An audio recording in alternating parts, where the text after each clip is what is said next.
Hello, welcome to ABC training. आज हम routine packages इन जावा ये देखने वाले हैं। तो इन जावा terms routine packages typically refer a package or group of package that contain utility classes and functions commonly used in Java programming. So जावा में जावा util package एक बहुत महत्वपूर्ण और व्यापक पैकेज है जो कि डिफरेंट डिफरेंट यूटिलिटी क्लासेस और इंटरफेसेस को डोनेट करता है और प्रोवाइड करता है।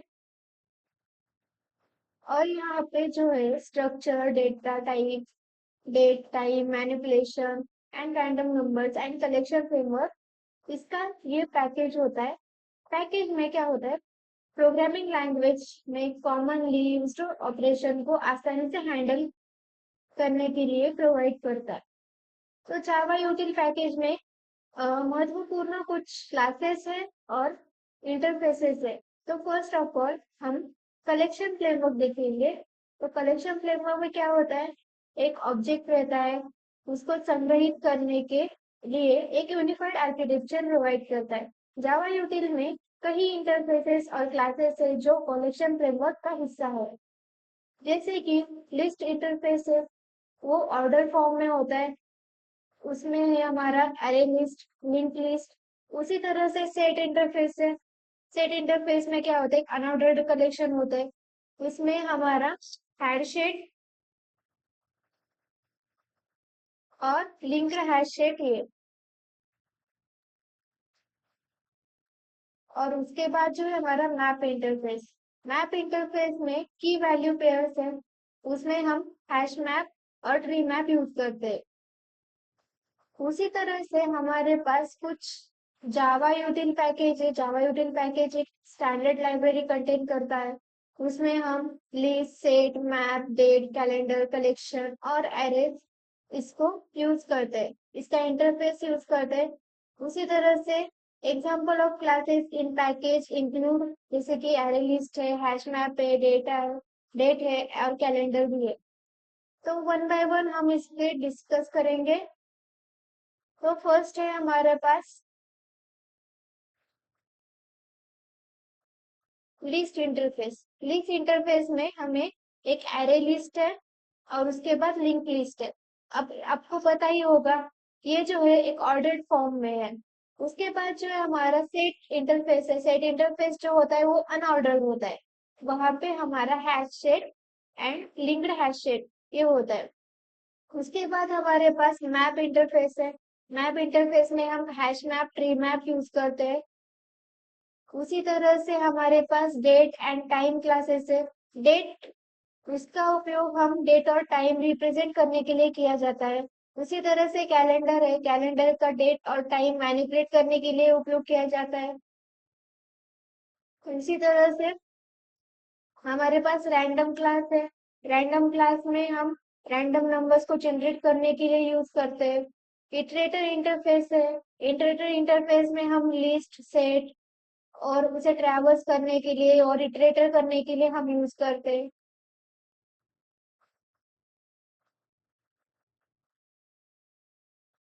उसी तरह से Java util package Java programming language में एक data structure data type manipulation random number generation and other utility operation के लिए इसेंशियल टूल प्रदान करता है। इसका उपयोग विभिन्न टाइप्स के कलेक्शन और डेटा मैनेजमेंट टास्क को इफिशिएंट तरीके से हैंडल करने के लिए किया जाता है। अब ये जो है जावा यूटिल पैकेज किया, उसके बाद हमारे पास है Java util concurrent package. Java util concurrent package concurrency means multi threading को हैंडल करने के लिए यूटिलिटी क्लासेस और इंटरफेसेस प्रोवाइड करने के लिए किया जाता है। और उसी तरह से हम पैकेज हाई परफॉर्मेंस स्केलेबल और थ्रेड से एप्लीकेशन बनाने के लिए यूज करते हैं। जैसे कि जावा कॉन्करेंसी एपीआई में different synchronization tools threads pool automatic variable और ब्लॉकिंग क्वीज में समावेश होता है। उसके कुछ इंटरफेसेस भी है और क्लासेस भी है, जैसे कि एग्जीक्यूटर इंटरफेस है। एग्जीक्यूटर इंटरफेस में क्या होता है, एक इंटरफेस टास्क को हम एग्जीक्यूट करने का एक स्टैंडर्ड वे प्रोवाइड करते हैं। एग्जीक्यूटर इंटरफेस के इम्प्लीमेंटेशन टास्क को मैनेज करने के लिए थ्रेड पूल्स का यूज करते हैं। उसी तरह से हमारा एग्जीक्यूटर सर्विस है। एग्जीक्यूटर सर्विस में क्या होता है, एक एक्सटेंशन होता है एग्जीक्यूटर का। उसी तरह से यहाँ पे thread pool, management task, scheduling, life cycle management features ये प्रोवाइड करते हैं। उसी तरह से हमारे पास है thread pool executor. Thread pool executor में क्या होता है, कॉन्क्रीट इम्प्लीमेंटेशन है जो कि थ्रेड पूलिंग मैकेनिज्म को मैनेज करने के लिए यूज करते हैं। उसी तरह से हमारे पास है schedule executor service. Schedule executor service ये एग्जीक्यूट सर्विस का एक्सटेंशन है जो कि हमें शेड्यूलिंग और पीरियडिक एग्जीक्यूशन के लिए यूज करते हैं। उसी तरह से हमारा नेक्स्ट है कोलेबल इंटरफेस। कोलेबल इंटरफेस में हम एक रिटर्न वैल्यू होती है उसे एक्सेप्शन फेंक सकता है, इसे एग्जीक्यूट सर्विस में हम सबमिट करने के लिए यूज करते हैं।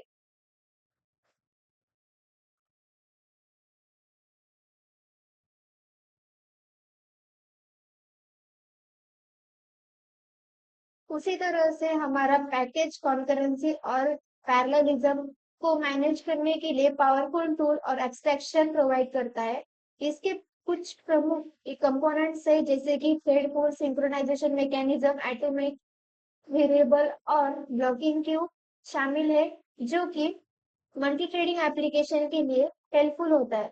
इसका उपयोग हम परफॉर्मेंस और स्केलेबिलिटी को ऑप्टिमाइज करने के लिए करते हैं, खासकर हाई परफॉर्मेंस स्केलेबल ऐप और थ्रेड सेफ एप्लीकेशन बनाने के लिए हम इसका यूज करते हैं। उसी तरह से हम जावा यूटी स्ट्रीम पैकेज देखेंगे। इसमें क्या होता है, एक पैकेज जावा 8 में इंट्रोड्यूस किया गया था कि यह जावा को फंक्शनल प्रोग्रामिंग कैपेबिलिटीज प्रोवाइड करता है। स्ट्रीम एपीआई का उपयोग हम डेटा प्रोसेसिंग को फंक्शनल तरीके से करने के लिए किया जाता है। यह आपको कलेक्शन एरे और अदर डेटा सोर्सेस पर ऑपरेशन परफॉर्म करने की एक सुविधा देता है। जैसे कि स्ट्रीम एपीआई के माध्यम से हम कलेक्शन के डेटा को आसानी से मैनिपुलेट और ट्रांसफॉर्म कर सकते हैं, जैसे फिल्टरिंग, मैपिंग, सॉर्टिंग और एग्रीगेशन ऑपरेशन होता है। उसी तरह से हमारा स्ट्रीम, अब स्ट्रीम क्या है, स्ट्रीम एक सीक्वेंस ऑफ एलिमेंट है जो हम डेटा सोर्स से प्रोवाइड कर सकते हैं। स्ट्रीम एक एब्स्ट्रैक्ट कंसेप्ट है और यह कलेक्शन से डेटा को प्रोसेस करने के लिए हम ऑपरेशन प्रोवाइड करते हैं। कलेक्शन के लिए मॉडिफाई करते करते हैं फर्स्ट स्ट्रीम का मेन मेन उद्देश्य यही है कि डेटा प्रोसेसिंग को डिक्लेरेटिव तरीके से करना है। जैसे कि स्ट्रीम ऑपरेशन की दो कैटेगरीज है, इंटरमीडिएट ऑपरेशन है। इंटरमीडिएट ऑपरेशन में हम डेटा को ट्रांसफॉर्म करते हैं, एक नया स्ट्रीम रिटर्न करते हैं। और इंटरमीडिएट ऑपरेशन लेजी होता है, जैसे कि हम इसे एग्जीक्यूट नहीं करते बट जब तक टेक्निकल ऑपरेशन कॉल नहीं होता। ये इसका एग्जांपल है, कुछ मैप है, फिल्टर है, सॉर्टेड है, डिस्टिंक्ट है। उसी तरह से हमारा नेक्स्ट जो है टर्मिनल ऑपरेशन है। टर्मिनल ऑपरेशन हम कंज्यूम करते हैं, एक ऑल फाइनल रिजल्ट करते हैं और टर्मिनल ऑपरेशन के बाद हम स्ट्रीम का स्टेट क्लोज करते हैं। उसका कुछ एग्जांपल है जैसे कि कलेक्ट है, फॉर ईच है, रेड्यूस है और काउंट है।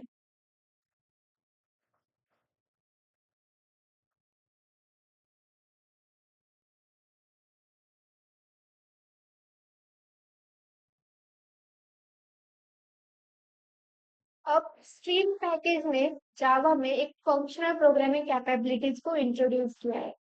स्ट्रीम एपीआई की मदद से आप कलेक्शन या अदर डेटा सोर्सेज पर ऑपरेशन कर सकते हैं। स्ट्रीम एपीआई आपको एक कोड को कंसाइज और रीडेबल बनाने के साथ साथ परफॉर्मेंस को ऑप्टिमाइज करने की भी एक सुविधा प्रदान करता है। उसी तरह से हमारा एक डेटा सेट के साथ हम यहाँ पे एक स्ट्रीम पैकेज प्रोवाइड करते हैं। इसमें हम स्ट्रिंग, कलेक्टर, प्रेडिकेट इसका यूज करते हैं as a classes and interface. अब नेक्स्ट जो है हमारा Java util logging package. Java util logging package contains classes and interfaces for logging and monitoring. Means यहाँ पे क्या होता है, लॉगिंग फंक्शनैलिटी को हम प्रोवाइड करते हैं।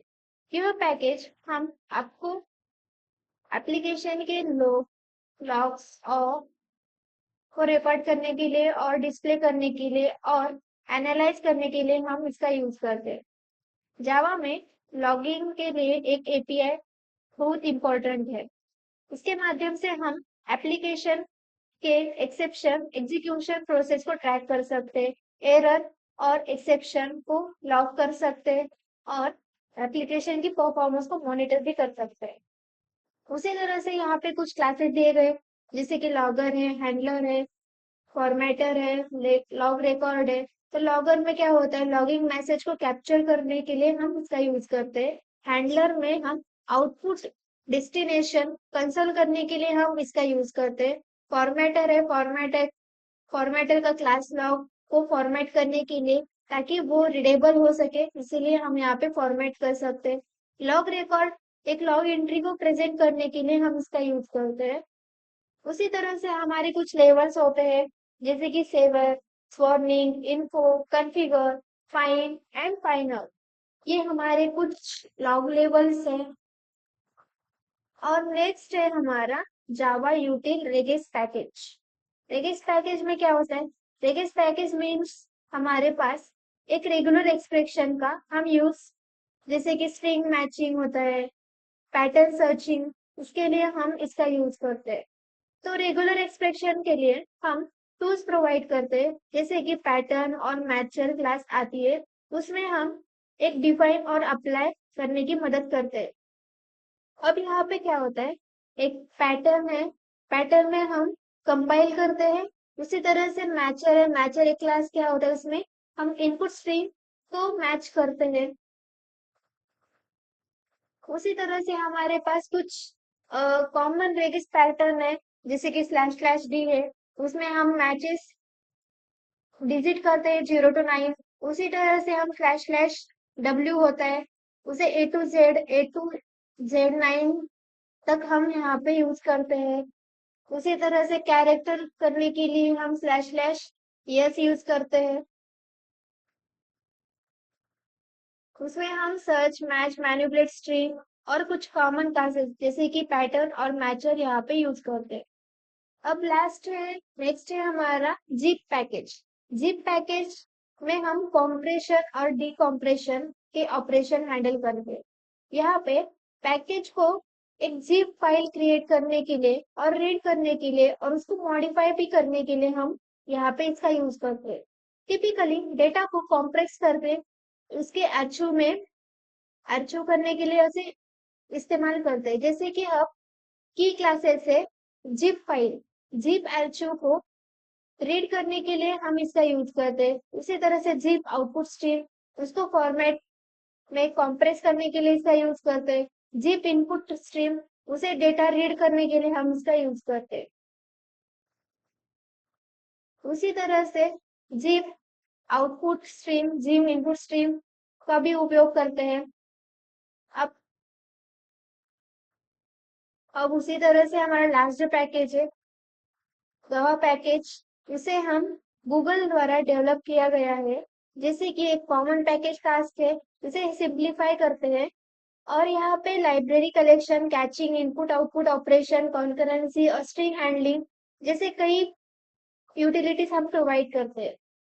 गवा जावा ई के बिल्ड इन लाइब्रेरीज है, जैसे कि हम यहाँ पे फीचर्स और फंक्शनैलिटी प्रोवाइड करते हैं।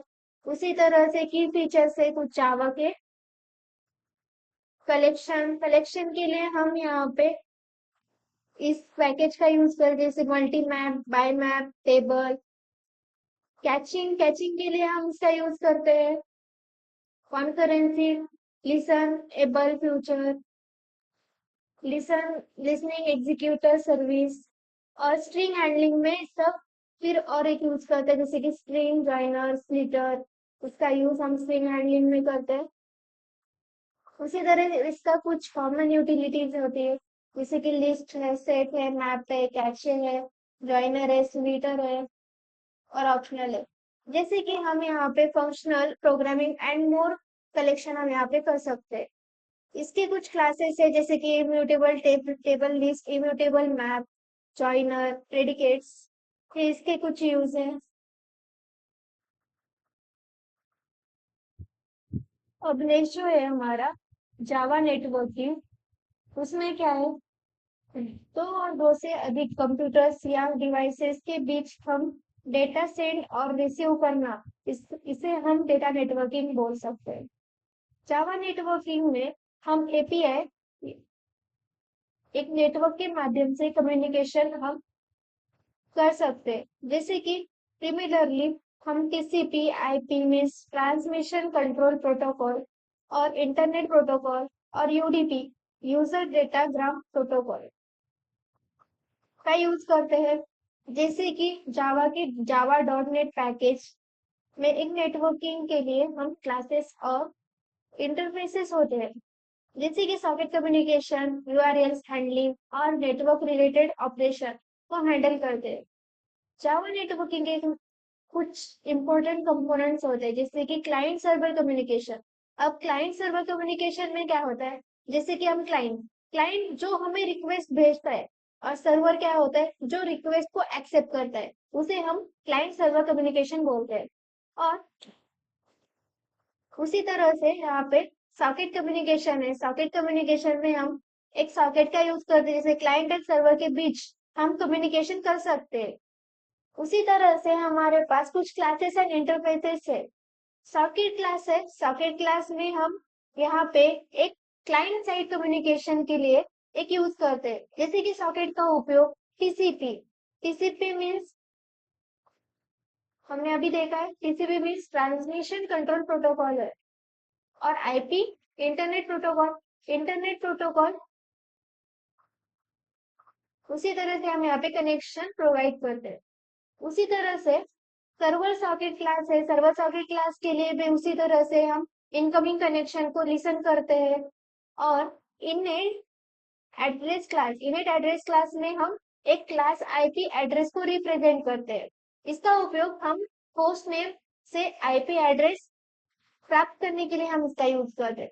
उसी तरह से हमारा नेक्स्ट क्लास जो है यूआरएल क्लास है, यूनिफॉर्म रिसोर्स लोकेटर, उसे हैंडल करते हैं।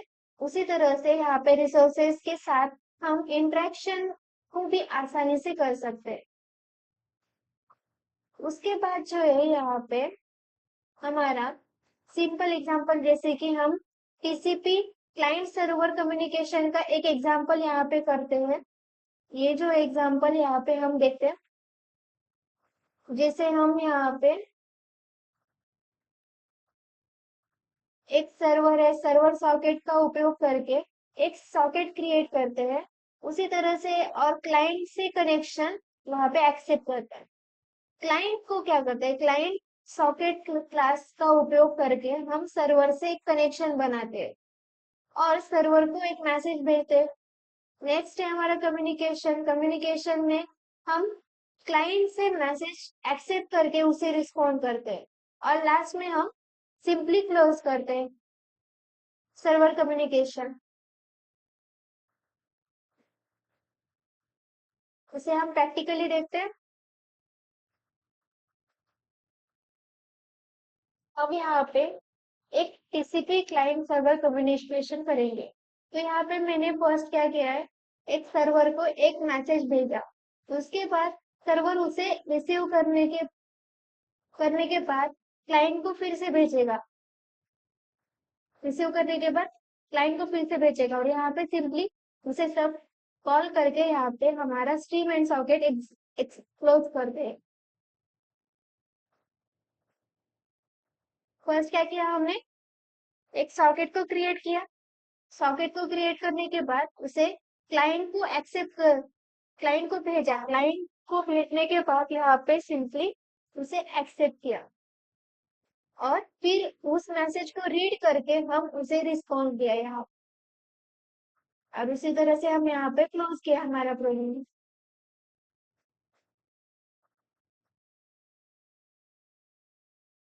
अब नेक्स्ट जो है हमारा टीसीपी क्लाइंट।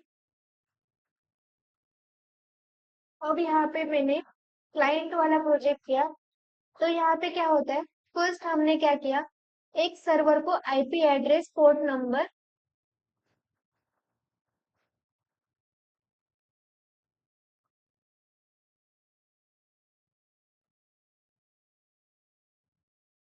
पर एक कनेक्शन बनाया।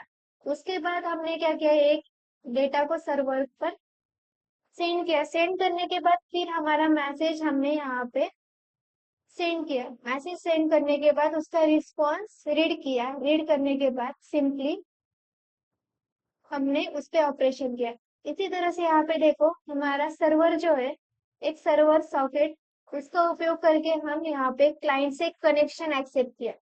क्लाइंट से कनेक्शन एक्सेप्ट करने के बाद हमने क्या किया, क्लाइंट को एक मैसेज भेजा।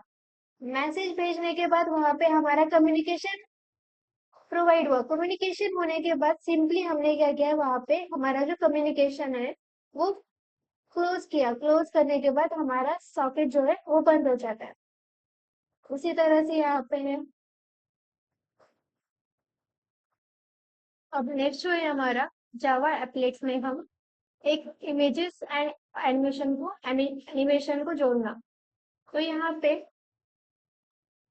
जावा एप्लेट्स एक ग्राफिकल यूजर इंटरफेस है जो हम जेवीएम में रन करते हैं और वेब ब्राउजर में एग्जीक्यूट करते हैं। तो यहाँ पे क्या होता है, जावा एप्लेट्स का हम यूज करके इमेज एनिमेशन और ग्राफिकल एलिमेंट्स को डिस्प्ले करते हैं। तो इमेज ऐड करना है, तो इमेज ऐड करने के लिए हम यहाँ पे कुछ स्टेप्स दिए गए। जैसे देखो, यहाँ पे मैंने जावा में इमेजेस को एप्लेट्स में जोड़ने के लिए हम इमेजेस और ग्राफिक क्लासेस का यूज करते हैं। तो यहाँ पे हम इमेजेस एप्लेट्स में एक पेन मेथड में डिस्प्ले करते हैं।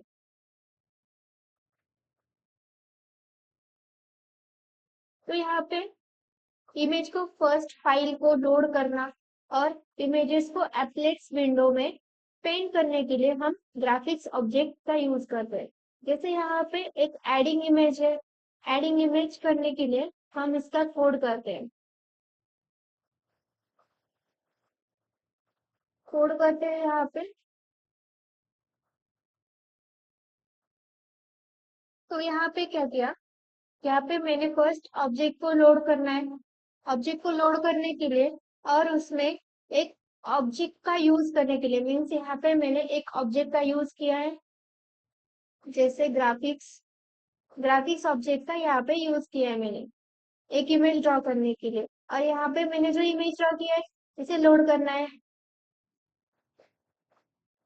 और उससे पहले हमने कुछ इमेजेस वेरिएबल को डिक्लेयर किया है। यहाँ पे मैंने एक वेरिएबल इमेज को डिक्लेयर किया। उसके बाद यहाँ पे इमेज को लोड किया और लास्ट में यहाँ पे जो इमेज हमें ड्रॉ करना है तो यहाँ पे ड्रॉ किया। इसी तरह से हम यहाँ पे इमेज को ऐड कर सकते हैं।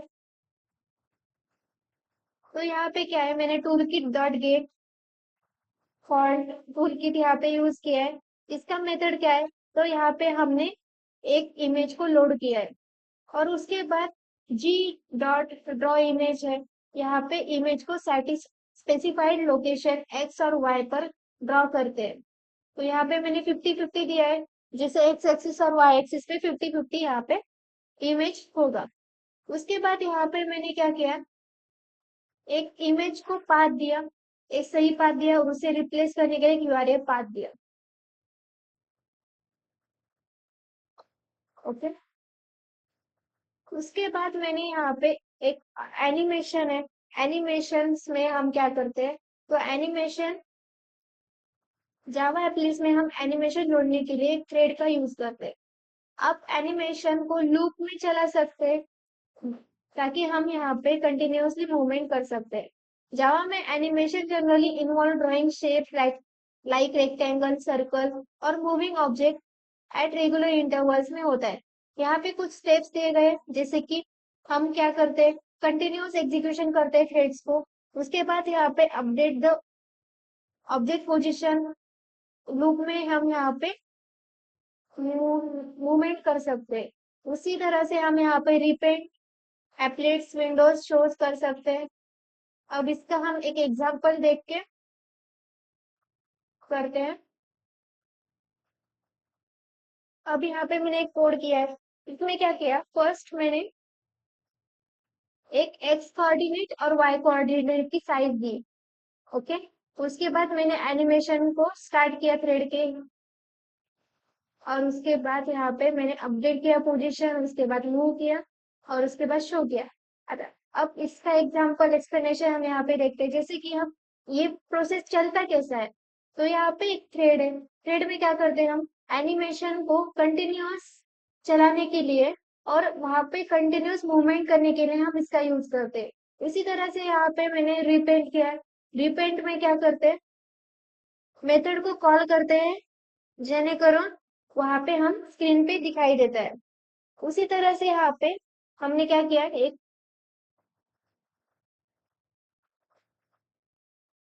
रिपेंट किया। उसी तरह से यहाँ पे एक क्लियर रेक किया। क्लियर रेक में क्या करते हैं हम, यहाँ पे पुरानी जो ड्राइंग है उसे हटाने के बाद हम एक मेथड का यूज करते हैं जेने करो, जेने जिनसे हम यहाँ पे ऑब्जेक्ट की मूवमेंट साफ साफ दिखाई जाए। उसी तरह से लास्ट में है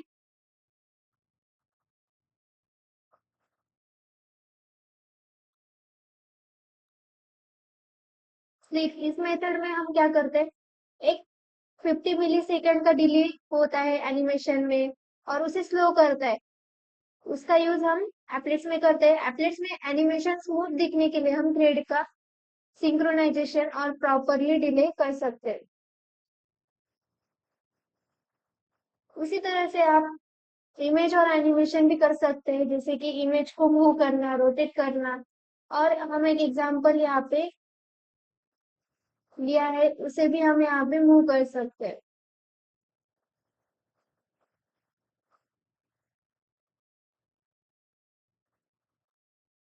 ओके, उसी तरह से यहाँ पे